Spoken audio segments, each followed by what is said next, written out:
ఏడోకమ్మా ఏడో. మరి తప్పు కదా, అమ్మనలా ఎదిరించచ్చా? అమ్మ చెప్పేది కూడా మీ మంచి కోసమే కదా.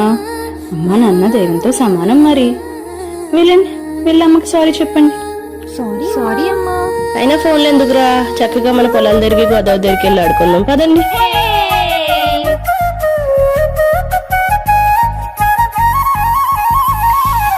పారే గోదారి గలగల నవ్వే నా దారి, చుట్టూ పొలమాది మిల మిల చూడవే చిన్నారి. పారే గోదారి గలగల నవ్వే